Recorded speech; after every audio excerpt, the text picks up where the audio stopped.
Hello there, YouTube. I am Necrostevo.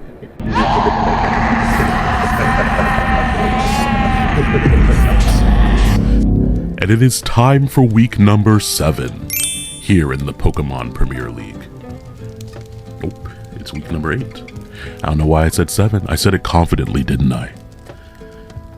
It's week number 8 in the Pokemon Premier League, and we're moving on. I'm not even taking that stuff out of here. Join me. Today, we are going up against Vepsis and the Helsinki Hydreigon. Yes, once again, we face Vepsis on the battlefield. Ever excited? Make sure that you go check out his team in the description. Absolutely an opponent that we love to face because we haven't ever bested this trainer, this master, this chef. Pay attention, some are fish, some are just chips. Yes, chef. This is our time. We will defeat Vepsis. First, let's take a look at the matchup. Vepsis is bringing to this battle Meowscarada, Terra Iron Moth, Gliscor, Scizor, Raging Bolt, Urshifu Rapid Strike, Yuxi, Comfey, Terra Porygon 2, Lapras, Magnemite, and Dino. That's right. Just like our previous opponents, they think that they can bring to our battle these little baby Pokemon. And knowing Vepsis, they will absolutely do very well with those Pokemon. So let's also take a look briefly at what we're bringing to this matchup. This week we have a Choice Scarf Tornadus Therian, Terra Fighting Necrozma, which is a Calm Mind variant with Citrus Berry, max HP and max special attack, and Moonlight just to get our HP back with Terra Blast and Photon Geyser. We have an Adamant, a little bit bulky Crocodile, here to set up Stealth Rocks and hopefully roar some things around. We also have a physically defensive Belly Bolt with Soak. We have our Glimora here with our Power Herb Meteor Beam tech yet again, because summoning the Cosmic Powers worked out very well last week. And then finally, coming off the bench, we have Naughty Dog the Houndoom. Oh yes, it is time for Houndoom to join the battlefield. Now, Houndoom, this specific Naughty Dog the Houndoom, I bred back in 2010. And at the time I was playing Naughty Dog's Uncharted, I want to say 3? No, 2010. It must have been Uncharted 2. But yeah, I named a Houndoom Naughty Dog because of the name of the developer, and it just fit Houndoom really well, and went on to win a tournament at my local university. But that is neither here nor there. Really happy to have Houndoom off the bench. How about them dogs? He is running the Assault Vest this week because I was worried about taking hits from the Iron Moth, the Raging Bolt, Yuxi, Lapras, Comfey, and Porygon 2. And Houndoom can kind of ignore a lot of those. The only thing I was trying to be wary of is Porygon 2 tracing my Flash Fire ability and being immune to my Fire type moves. Porygon 2's traceability is also why I did not put Intimidate onto my Crocodile, and we went with Moxie instead just so I wouldn't have to deal with Porygon 2 intimidating me back. So that is the full matchup. Let's get into the battle.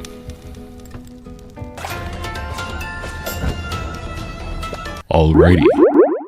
Vepsis, prepare for battle. You can see that Vepsis has brought to this match Meowscarada, Terra Fire, Iron Moth, Raging Bolt, Terra Steel, Porygon 2, Scizor, and Gliscor. I was actually a little bit surprised when I saw this because I was expecting the Urshifu and maybe even the Lapras to come to this matchup, but this is fine. We can kind of be happy that he didn't bring the Urshifu because that means that Houndoom is going to be better here, and so will my Crocodile.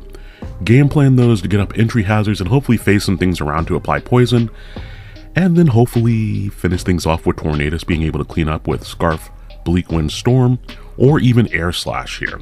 The other thing that's important, since he is Terra Fire Iron Moth, we do not have a swap in for that thing outside of Houndoom. But also we don't really have a swap in for the Raging Bolt unless it's the Crocodile coming in on the electric move, or my Houndoom hopefully coming in on kind of anything. Houndoom can take any one hit from Raging Bolt, and I really waffled on the lead matchup here. Do you like waffles? Yeah, we like waffles. Because I was like, is he going to start with the Meowscarada, or is he going to start out with the Raging Bolt? He could even really start out with Scizor and just U-turn out. I ended up going with our Crocodile here as the lead. And so there are a few things I would force out, but I figured I could always bring in Belly Bolt on the Meowscarada lead. So thank you very much, Vepsis, for the battle. Let's get started. And you can absolutely see here that we have the lead matchup for sure.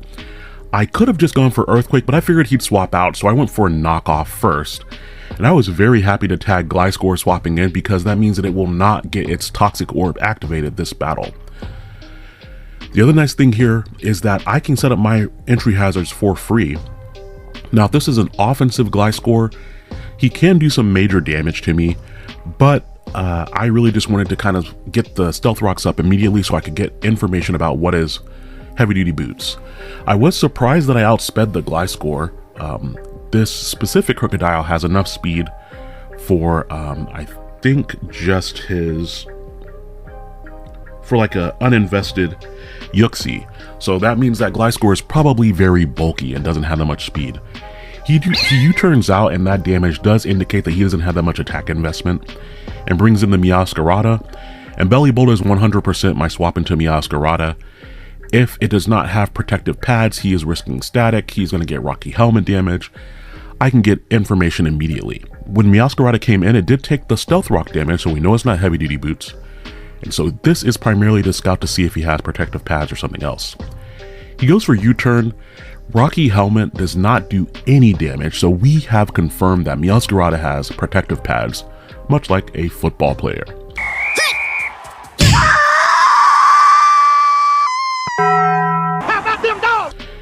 Now Electromorphosis activates here, and so that means my next electric attack will do double damage. And the Raging Bolt comes back in. Knowing that Belly Bolt can take multiple hits from this, unless it's like Specs, I went for Soak here, expecting maybe the Gliscor to come back in, or for him to Volt Switch out and go into the Gliscor. Soak turns my opponent into a water type, and so even if Gliscor came in, I could immediately hit it with an electric move. But my poor Belly Bolt just goes down to the Draco Meteor, which means that this thing is most likely Specs. It could just be offensive with like a boosting move for Dragon type moves, but most likely it's Specs. And that really sucks, because now I don't have my dedicated swap into the Meowscarada anymore. Poor Belly Bolt. After 2 weeks in a row of doing really well, he just gets one shot like that. Now, if I'm correct, and this Raging Bolt is Specs, that means that it's not going to be able to do much damage to my Glimmora with another Draco Meteor. This is a prime opportunity to go for our Meteor Beam, because if he stays in, I'll do massive damage to him. And if he swaps out to Scizor, which is what I'm expecting him to do, I will be able to one-shot it unless it's like Assault Vest. Scizor comes in and takes the Stealth Rocks, which I was thinking, okay, is he Assault Vest? This is one of his few forms of entry hazard removal, so I didn't expect Assault Vest. I expected him to just be bulky. And the Scizor lives the +1 Meteor Beam and gets his Citrus Berry.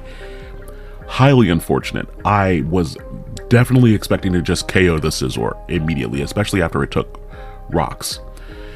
Now, because it lived, I was very certain that I would take a Bullet Punch from him, because that means he has to be very specially bulky to take that hit. But unfortunately, I did not pack Power Gem this week. Power Gem would have sent this Scizor packing. Bullet Punch comes off. I didn't mind taking this damage here because I figured the Toxic Debris would go up, and I actually thought that he would prioritize defogging. And especially I thought he would defog now. I could have swapped into Houndoom on the Scizor if I knew that he was just going to be bullet punching. I also could have gone out into my Tornadus, but I thought for sure he would defog first. So unfortunately my Glimmora goes down here because I get the call wrong. No! This is Patrick! But I do get 2 layers of Toxic Spikes in exchange. And so that just means I have to make sure that the Scizor is not able to defog at this point. To prevent the defog, I could go out into Crocodile or Houndoom. Really anything I have should outspeed the Scizor. But not wanting to risk it, I go out to Houndoom, knowing that I'll resist that Bullet Punch and Flame Charge should be able to pick it off. I did go for Flame Charge here just because I wanted the +1 speed to make sure that my Houndoom would outspeed whatever he brought in next. So we are able to take down the Scizor, and that means that the first game that Houndoom came to, it's able to snag a KO. Definitely not bad right there. He's assault vested up. He is ready to put in the work here. Now I did anticipate the Raging Bolt to come back, and I was like, great, this thing gets toxic, it gets the Stealth Rock damage, and now we're gonna just fish for flinches and a little bit of extra damage.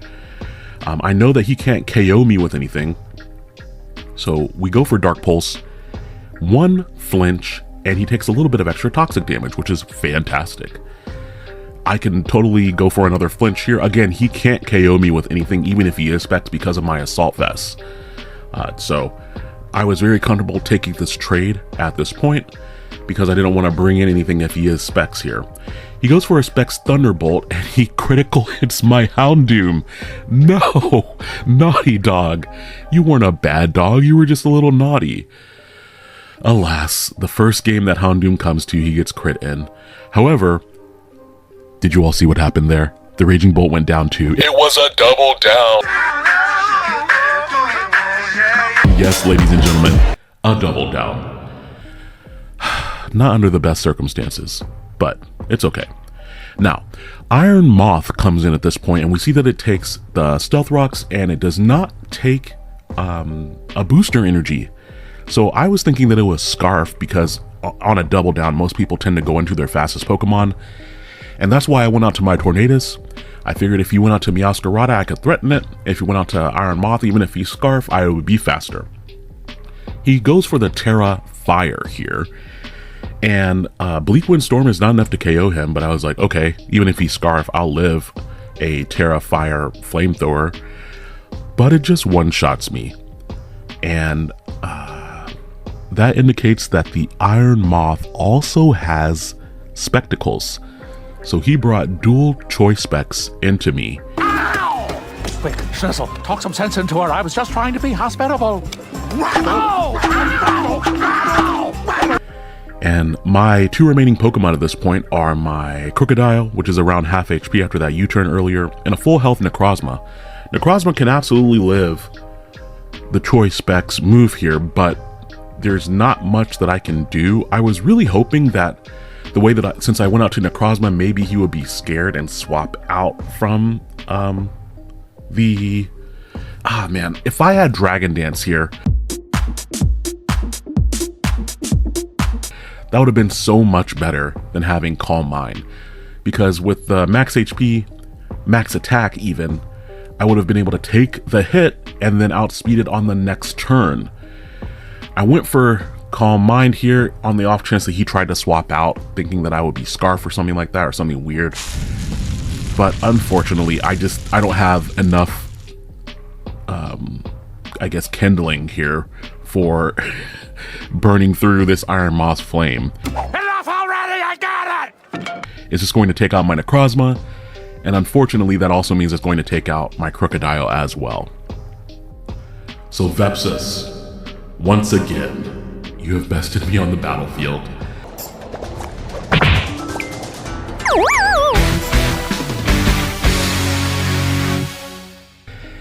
I will never give up. The shadows are unrelenting. They were there way before the light ever got there. And that just means we're going to have to battle again, hopefully in the future. I believe the phrase here at the end of the battle would be like Kitos tais de lusta. You've been caught. Or something similar there. So Vepsis, I thank you for the battle. And that ultimately means even though we have one more week left in the season, we are not going to be heading into playoffs. That puts us at a record of, I believe, 3-5, I want to say. But you know, we're still going to bring our best up against our last week opponent, which is Ellie. Someone who we have faced on the battlefield before, and someone who is very powerful. So in our last gasp of battling here, we are going to draw all of our bastions of strength in order to give her an incredible battle. Now, since Vepsis is a chef, of course I have to share some sort of NecroLore around cooking or food, just something in there. And so I actually asked Vepsis what one of his favorite things to prepare is, and he shared butter chicken, which if that is not like an MVP choice, if you never had butter chicken or never have prepared it, it's one of those dishes that is, I'd say it has relativistic simplicity in the ingredients and the preparation, but you can have really bland butter chicken and you can have like really good butter chicken. And all the times that I've had it, it's been amazing. I usually have it when I go to like Thai places usually. But yeah, for the NecroLore of the day, I think that the one that comes to mind immediately is, or rather, I guess I'll give you guys a two for this week because I had two different stories involving food come to mind. The first is the time I told my mom to watch the grill, and the second is the time my little brother was cooking the turkey at Thanksgiving. So we're gonna get two shorter stories today. Enjoy that. This is what happens when daylight savings time ends. So yeah, I've mentioned before I used to cook at my parents' a lot, especially in high school. Always in the kitchen, always at the grill, always at the stove. Staying up to sometimes 2 or 3 in the morning, helping my mom prepare everything ahead of Thanksgiving or Christmas dinner, chopping all the ingredients for her, helping her prepare side dishes, all that good stuff. And so it definitely was in the winter. I don't know which month it was, but there was snow on the ground. So that means that there was snow on the deck, and my dad had a propane grill out back. And I cook on the grill all the time. No major issues with anything. I was preparing burgers at this specific culinary adventure. And for those of you who don't really cook on grills, when you cook burgers on the grill, because of the way that the fat kind of gets rendered from the meat, it will drip down and cause little grease fires, and also sometimes your burgers will catch on fire if your burgers like have a little well in there and there's a lot of grease in there. And so knowing that, when you are cooking things like that, you should not leave it unattended. You should pay attention to it. So I was preparing burgers, and I was also I think I was needing to go back inside to put like a salad together because the burgers were going to be done soon. And my mom was chilling outside, and I was like, "Hey, Mom, I need to run inside for just a few minutes. Can you watch the grill?" She was like, "Yeah, no problem." And so I go inside, chopping up my lettuce, different things for the salad, getting it put together, and I'm almost done. I'm maybe inside for 2 to 3 minutes, and I turn around to grab something, and my mom is sitting at the kitchen table. And I was like, "Mom, I thought you said you were washing the grill." And she was like, "Huh?"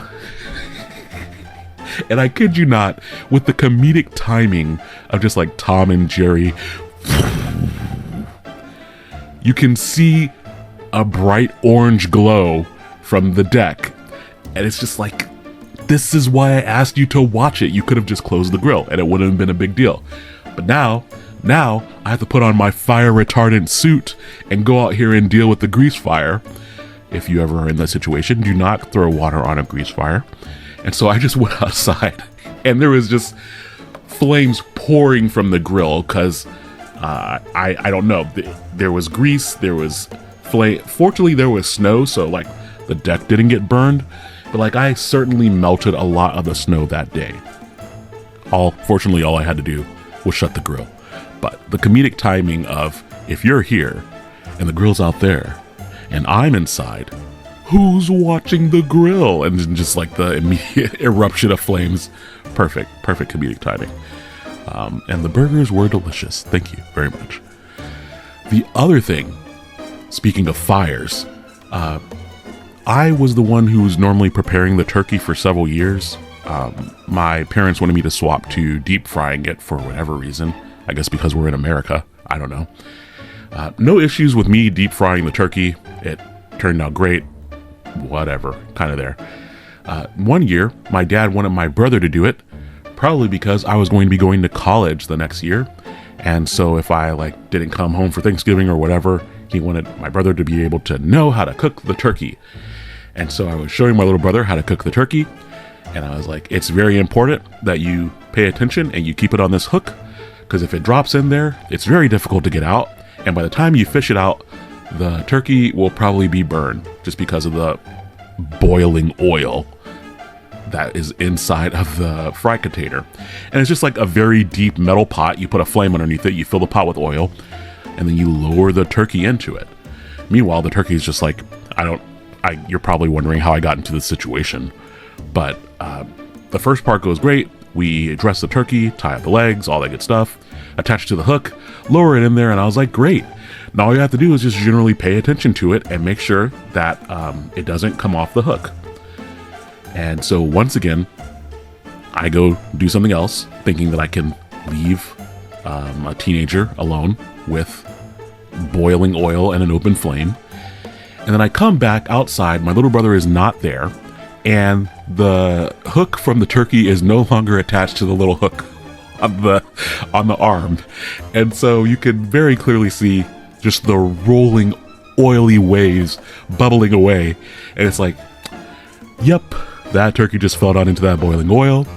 And now I need to go get a long-armed utensil to try to find that little hook to get it out of there.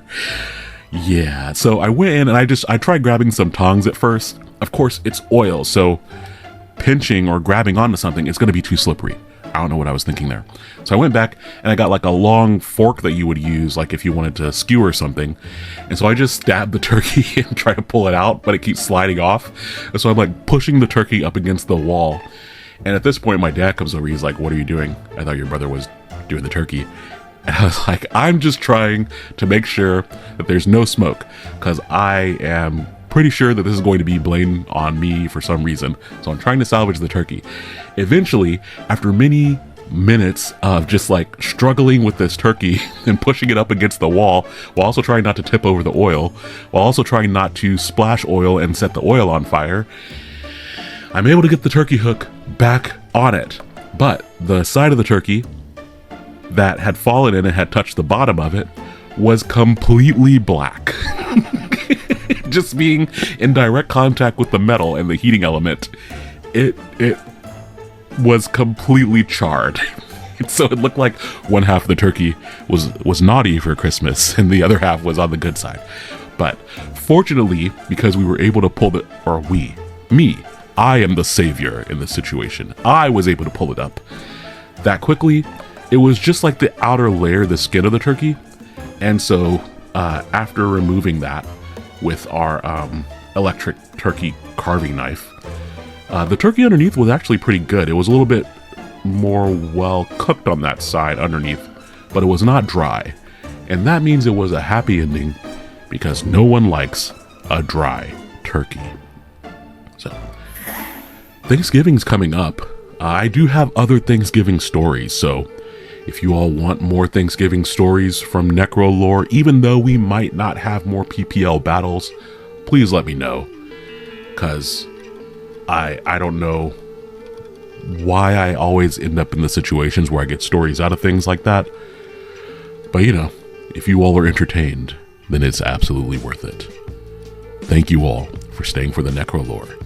Thank you for watching the video today. And I hope you have a wonderful night. Goodbye.